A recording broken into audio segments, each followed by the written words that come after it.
G'day fellas, and welcome to the very first, the inaugural cast for the brand new DLC for Age of Empires 4, The Knights of Cross and Rose. It is my absolute pleasure, to bring you this casted game between two of the world's best players. Let's introduce who we've got today and the civilizations they're playing. Spawning in the east of the map in the color red, playing as the Knights Templar, which is the new variant for the French. Ladies and gentlemen, it's Crackety here. And on the west side of the map in the color green, playing as the House of Lancaster, the English variant, the brand new English variant. How exciting that is. It is Lash.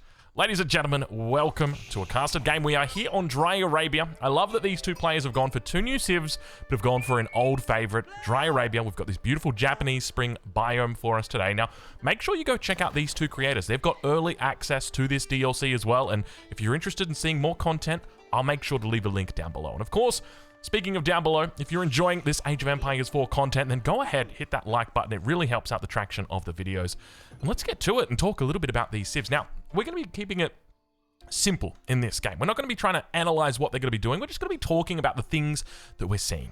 And let's start off with the Knights Templar. These are the French variant civilization, and one of the things that you'll notice is that they've got access to see all of the sacred sites as well as all of the relics. So here's a sacred site, here's a relic, and you get that from the very beginning of the game. You know, how many games have we seen of Age of Empires 4 where there's been 4 relics picked up and that 5th relic just never gets found? It'll be 25 minutes, 30 minutes into the game, and neither player will have found that last relic. Well, it's not going to be a thing with the Knights Templar. They're always going to know where those relics are. On top of that, one of the interesting things to note with the Knights Templar is their villages don't require lumber camps to drop off their wood. What we'll actually see here is once Crackety starts chopping down this tree, his wood is just going to be immediately deposited into his bank account. So we've got the age ups about to come through. Let's take a look and see what the choices are going to be today. First off, we start with the Abbey of Kings, which has received a little bit of a change here for the English variant. Most importantly, you've now got access to a new unit, which is the Lord of Lancaster, or the Lord of Lancaster. You can have up to 4 of them, and essentially the way they function is they give a nice little bonus to all the nearby units of 5% health, and that does stack up. So we'll be keeping an eye out on what the game plan here is for Lash and whether he looks to go into the unique building that the House of Lancaster has got. A little bit more of an economic focus, that building is. It is the manor. So hopefully we get to see that a little bit later. Now let's check in on the other side of the map. It does look like the age up for Crackety has come through here. It's not quite yet in queue, and this is quite interesting to see what he's got in store for us. So we see that the age up has indeed been clicked, but it doesn't actually reflect on the UI yet, I think, until it's actively being researched. So very cool there. So not only do these villages, so there's the Knights Hospitaller, the choice he's gone with. So not only do these villages that are gathering up on the wood line right here not require a deposit to put these down, a lumber camp, but they also are generating food as they do this. So here you can see that we are slowly gathering up food, which is going to be able to, support our villagers that we want to train. It's a really cool little mechanic. And it means that these woodcutters are some of the best woodcutters in the game. On top of that, when the age up comes through, they're also going to naturally get the wood upgrades immediately. They just come through straight away. So it looks like we might have a second town center that's going to be coming out for Crackety here. He's not looking to play into the safe passage, so looking to play into the pilgrims. Very interesting strategy here on our very first cast. I can't believe that we're casting this right now, because normally you'd expect them to play around that type of strategy. You know, if you've got this mechanic, the pilgrimage mechanic, you'd normally expect to see players go into it, but it doesn't seem to be the case. Age up about 4 minutes here. You can see the town center is going to be up at a pretty decent time here as well, so looking to try and potentially outmatch the House of Lancaster, because one of the key things to note with this civilization is with their access to the manor, what that essentially means is they've got the ability to invest in their economy without putting down a second town center, and that can be very potent. It means that the payoff time is quite short compared to a second town center, and subsequently you can get a whole bunch of them down.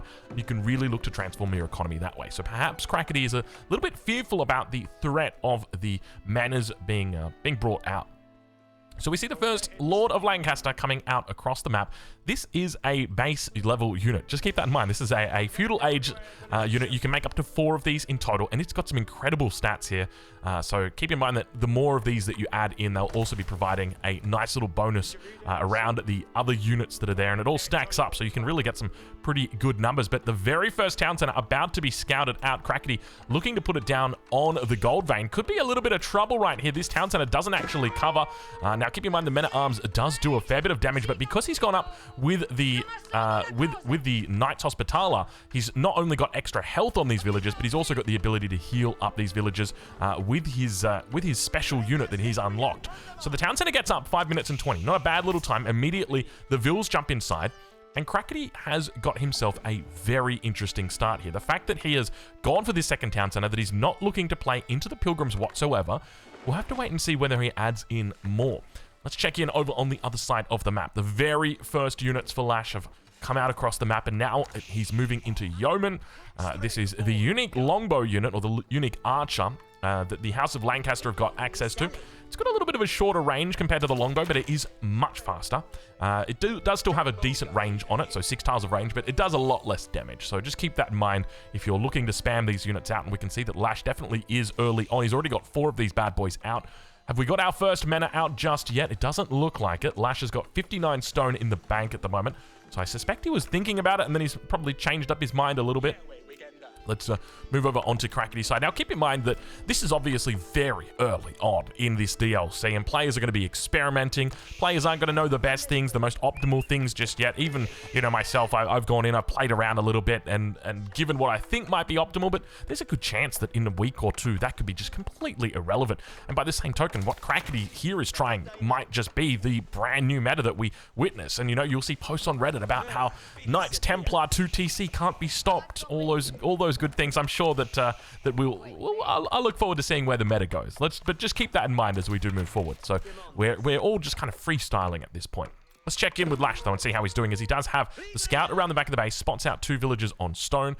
He's got an outpost coming up in the north as well, so looking to try and get a little bit more security on this sacred site, and we can see that there are the 3 sacred sites on this map at the moment, and Lash is doing his best to try and block in these sacred sites, prevent the enemy from ever getting any real connection out here with those units. So it's going to be key here. If he wants to build that economy, obviously he could do it through a second town center, or he can do it through his pilgrims.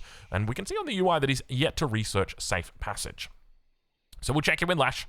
We'll see how he's doing, as he looks like he's actually playing a very OG style of English that's coming out here. We've got the Yeoman. We've also got the Spearmen that are going to be coming out here. And it feels almost a little bit strange to watch these 2 civs, because obviously they've got their big, the big highlight for each of them, right? Like the Pilgrim system on the Knights Templar, on the House of Lancaster. You've got the Manor system. And can I just say, if I accidentally call them banks, just understand, okay? In Age of Empires 3, they had a very similar system called the Banks from the Dutch, and they were like my main civilization. So it's just kind of ingrained in my head. So apologies in advance if that's what I call them. Villager gonna get taken out, the first of the game right there. Nice little snipe from the Yeoman. Of course, he doesn't have that synchronized shot just yet. That'll come through in the Castle Age, but for the Feudal Age, it's not gonna be the case. And have a look at this, a nice little flank, plenty of archers around the back. He's getting caught out though by the Lord of Lancaster, and you can see just how much damage the Lord of Lancaster is able to take here with second volley. That's the 3rd volley coming through, 4th volley now. 5th volley, he's still surviving, but it looks like the 6th volley might actually get him. And indeed it does. The Lord of Lancaster goes down. But the good news is they are rebuildable. You can train up to 4 of them. And they're not really that expensive. It's basically a men-at-arms with a little bit more gold cost. So these are not prohibitively expensive. So I think these are a great little unit. And I wouldn't be surprised if we see the Abbey of Kings just sort of the default age up for most of the House of Lancaster players. Now, we do start to see a bit of a transition. The stable going to be coming out, and we will get to see that brand new unit from the House of Lancaster. Of course, they've got the Yeoman. They've already got the Lord of Lancaster that's out on the field. But now we get to see the Hobbler hobbling along with its little hobbly legs. Not really, but there's quite a few of them in queue at the moment. You can see they're a cheap little unit, and they do cost gold, which is quite interesting from a design perspective, because it means that you're going to have gold in the late game if you want to make these, and you're not going to be able to just use food and wood. One of the key differences with this unit is it doesn't have a whole lot of damage, we can see that it's got a lot of ranged armor though, so it's quite a tanky unit.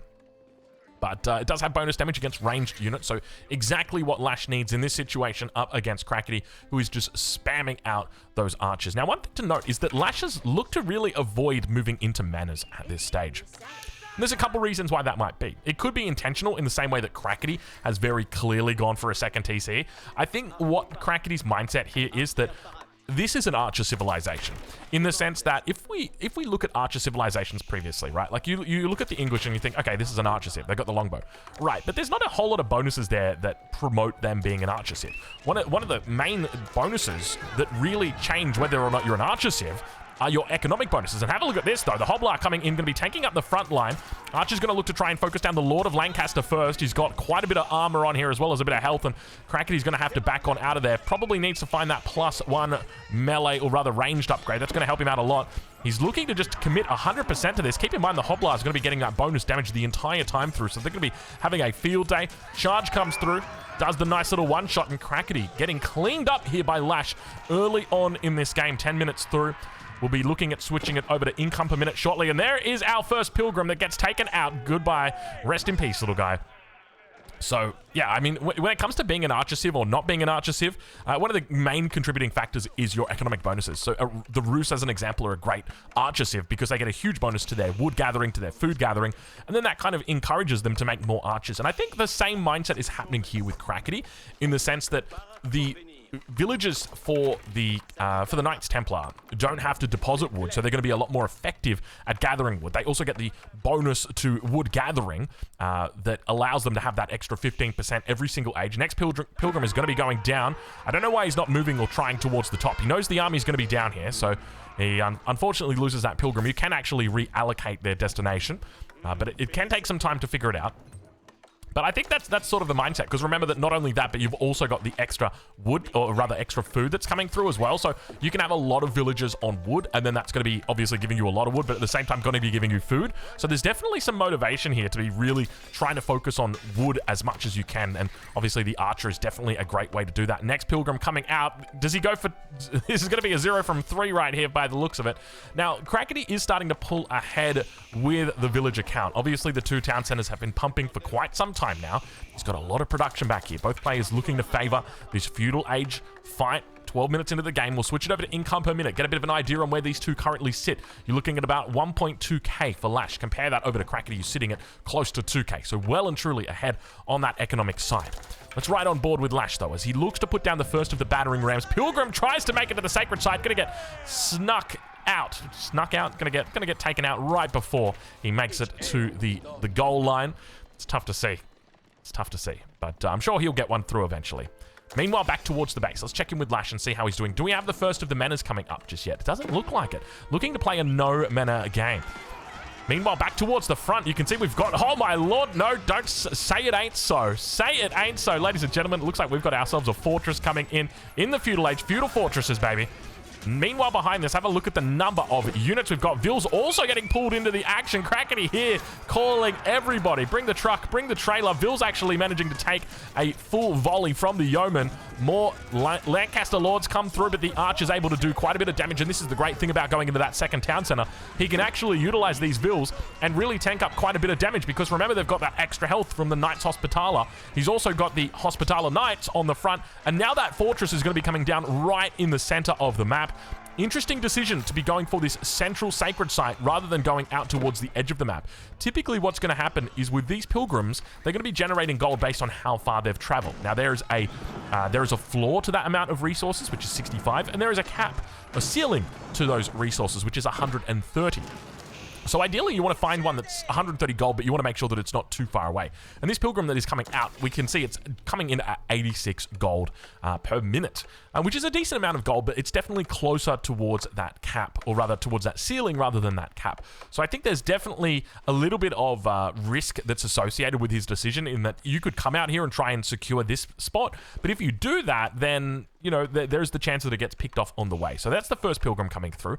Let's take a look and see whether he's picked up the second technology just yet. Sanctuary not there just yet, but we can expect it to come through shortly. So he's moving into the unique unit quite a bit. We do see these Hospitaller Knights out right now. These guys have not only got the ability to heal up, but they're more of a men-at-arms unit as well, quite tanky. So got a fair bit of damage on them, fair bit of health, and a moderate amount of armor. And we continue to see Crackety expanding out to the center here, bringing out plenty of villagers to put down this fortress. And now with that fortress, he's got the protection here, which means that you're also going to have this extra little bit of area to gather up this wood safely.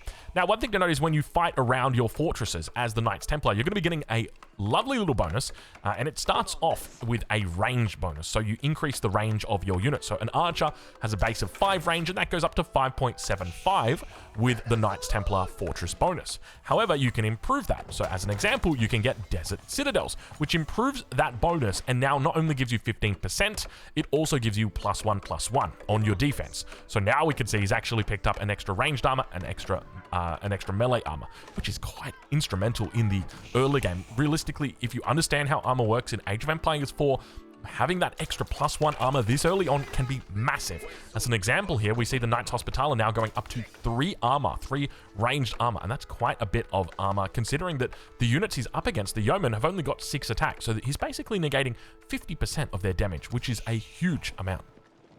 Meanwhile, on the other side of the map, though, let's check in with Lash and see how he's doing, as he is starting to add in the Spearmen. And the Spearmen have also got access to a unique technology from the House of Lancaster, and that is Billmen. So Billmen reduce enemy armor by -2. So that means that you need to be attacking them. It's not like the Teutonic Knight where it's an aura. Rather, you have to be attacking the unit, and if you are attacking that unit, you will reduce the enemy's armor by 2. And that can be particularly effective if you're perhaps fighting underneath a fortress, which is increasing the armor of units.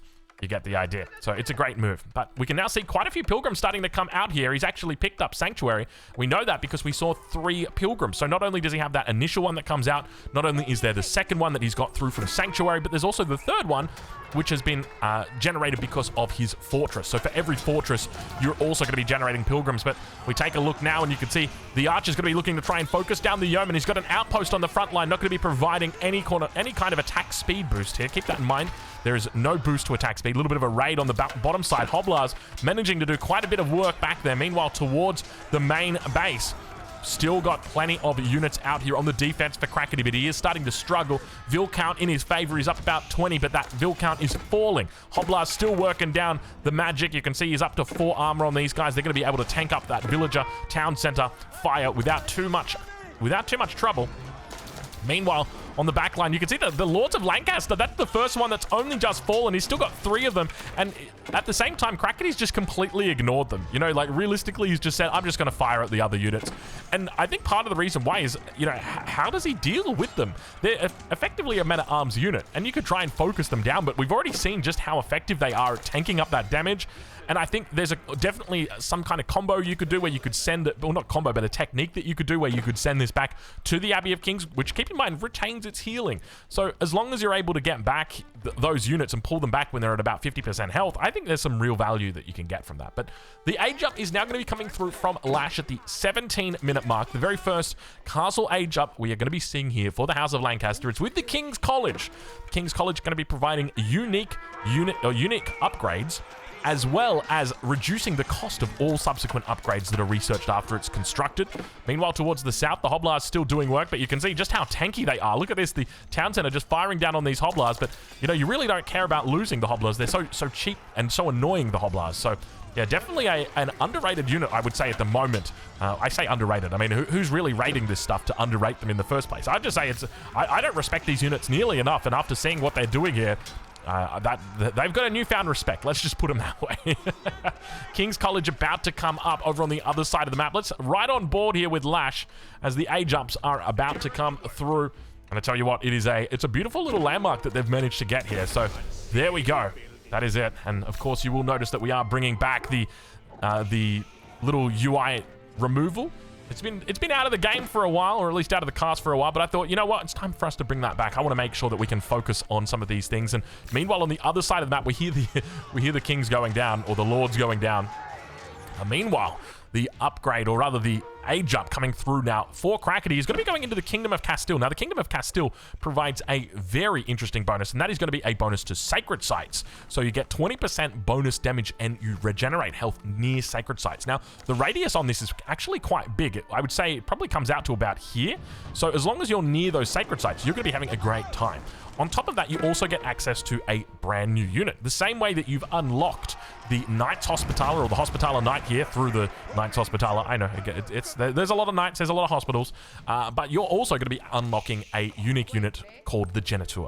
And the Genitor is trained in the archery range, and it is a unit that is very effective against ranged units. Now, it's not effective against any other unit, it is only effective against ranged units. So that means that if your enemy is making a lot of, perhaps, yeomen, then all of a sudden, you've got a reason to get that Genitor. So I think it's a very, it's a decision that, oh, we can have a look at some of the healing right here. He's healed everything up to full. So I think that it's very much a skill-based decision, right? Like, you're not going to be going into the Genitors unless you can really justify it, and that's going to be if your enemy, if your enemy is spamming out those ranged units. Now, we do see another upgrade coming through here at the moment from Crackety here. Let's take a look and see what we've got. It's going to be this Springald Emplacement. Now, further to the Springald Emplacement, we've also got access to treasure towers in the Castle Age, which increases the gold generation of monasteries, sacred sites, and pilgrims by 20% within the aura of the fortress. So that means that any of your pilgrims that are coming out here for delivery, it's going to increase that cost, or increase that gold that they're generating. Any monasteries that are built around this fortress, such as this one right here, it is going to increase the gold that are being generated from the relics. And then if you have the sacred site that is near a fortress, that's going to be generating more gold compared to one that doesn't have the sacred site, or rather doesn't have the fortress on it. So that is a cool little interaction. Let's check in over on the other side of the map, though, and see how Lash is doing. He's already picked up some of the unique upgrades, so unfortunately we can't talk about them, but I can tell you what they are.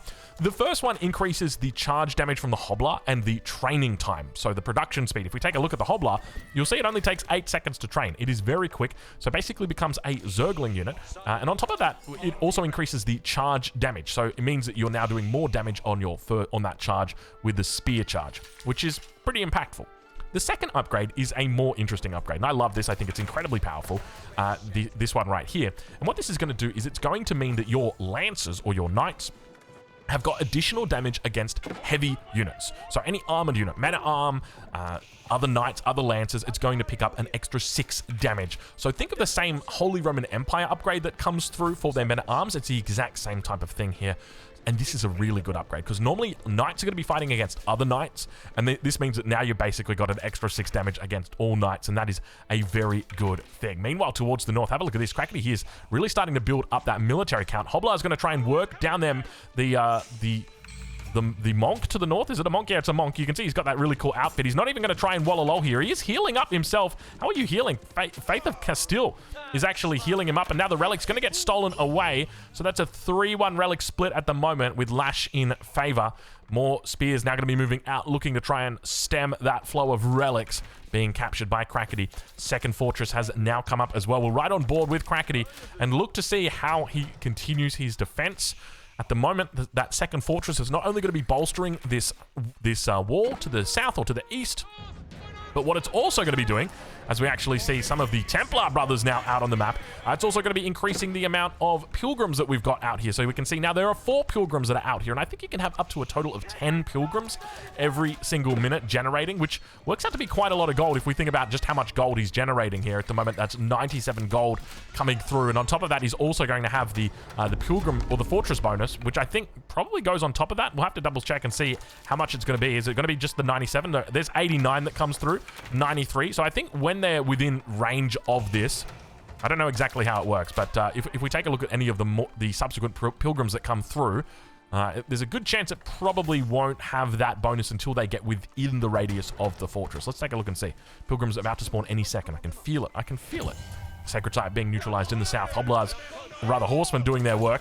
And there they are. There's the pilgrims. So 93, 89. Oh, you know what? He hasn't got treasure towers yet. Here's me looking out for the treasure towers bonus and not seeing it. Upgrade on the way through. Rule of Templars. Gain 2 charge damage per nearby charging heavy cavalry unit. So heavy cavalry unit. We're talking about the brand new unique Templar brother. That's one of them. So it's exactly like a Lancer. It's got a couple, or a Knight. It's got a couple of little differences to it. So heavy armor, strong in melee combat, countered by spearmen and crossbowmen. It's a bit more expensive than your standard Knight. So if we take a look at the stable here, you'll see it costs 120, 140 rather than 140, 100. So 20 more resources. But the big thing is that it's an extra 40 gold. So it is quite a bit of extra gold. But I guess realistically, this civilization doesn't have too many troubles when it comes to gold. There's a lot of motivation for you to gather up gold. And speaking of gold, here we go. another fortress now coming down for Crackety here, as he not only looks to grab that second fortress, but I suspect he's also just clicked the button for an age up, and indeed he has. He's gone for the Republic of Venice. Ladies and gentlemen, we get to see Venice for the very first time, and I'm excited. I'm excited. These guys have got access to a whole bunch of units. Let's take a look at the upgrade, or rather, let's take a look at the bonuses that they give you. So they reduce the change in the base buy or sell price by 75% when trading resources at the market. That means if you go to a market and you say, hey, I'm interested in purchasing some stone, it's going to cost you 170 gold, and then the next purchase is going to cost you 174, and then the next one's going to cost you 178. That changes it, so the first one's 170, but the second one is 171.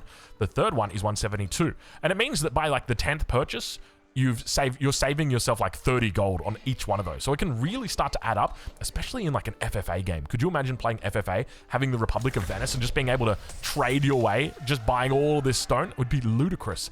The amount of keeps on fortresses that you could have across the map would be very, very nice. So Republic of Venice is now online. You've also got access to new units as well, including the Venetian trader. And we actually see he's putting all these markets down. He's putting all these markets down in anticipation of being able to trade. He can only make 5 Venetian traders, though. It doesn't. I don't know if it tells him, but yeah, you can only have 5 traders. So he's looked to put down all of these Venetian traders, and I tell you what, these guys go absolutely ham when it comes to their movement speed. They are very funny to watch. And we hear what sounds like the Malian market trade. Let's see if we can spot out which one it was. I don't see there's meant to be a little bit of a UI effect that happens. There's all of our Venetian traders coming out now, and you can see just how quickly they're going to start running across the map. So essentially what happens is there another market that's out here? There could be another market. Maybe that's where he's done it. I don't think so. So he's looked to utilize the Pilgrim Loans. Pilgrim Loans allow you to convert your food into gold. So 1,000 food for 300 gold, or 900 gold per minute for 4,000 food, or 2,500 food for 600 gold. So it is a nice little tiered system that they've got, but look at those Venetian traders. Look at those Venetian traders go. They are moving quickly. Meanwhile, on the other side of the map, the age up about to come through for our English variant player. Tell you what, it's a beautiful landmark, and I'm glad to see it back. Ladies and gentlemen, what is he looking to go in for? He's going in for the gunpowder contingent. Definitely one of the better contingents, I will say that right now. Better armies in here. It's quite affordable to do this. So you're basically paying 2 for the price of 3. Yeah, paying the price for 2 for the price of 3. 3 for the price of 2. Yeah, sorry, 3 for the price of 2. There we go. We got it in the end. So he's picking up a Culverin, which is the Bombard replacement, and then the 2 Rebaldequins as well, which are really nice. So the fact that he's going to be able to have quite a bit of firepower here from this is going to be lovely.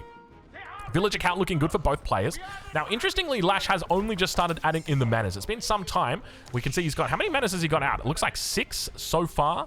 I don't know whether he's looked to add in any more at this stage. So it looks like it's probably just going to be the 6. I suspect that other upgrade is on the way. No, we don't see it. Have a look at this. We got Trebs coming through, Trebling placements on these 2 fortresses at the front.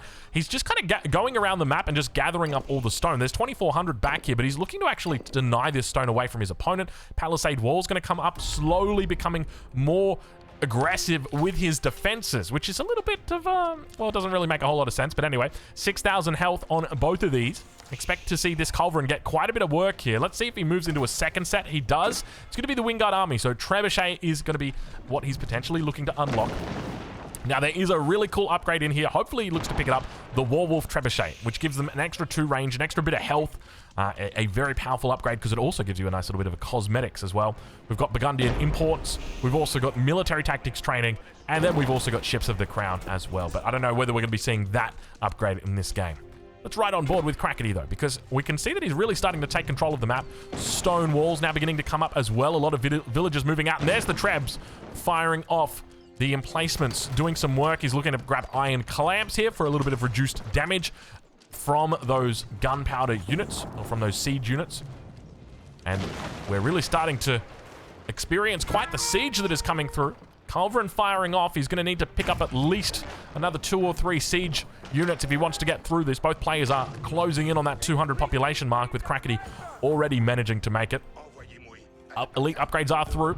He's got the Condottiero, which is one of the new unique units. Well, not new, but I mean, yeah, it's new. It's one of the Venetian units that you can train. So we've obviously talked about the Venetian trader.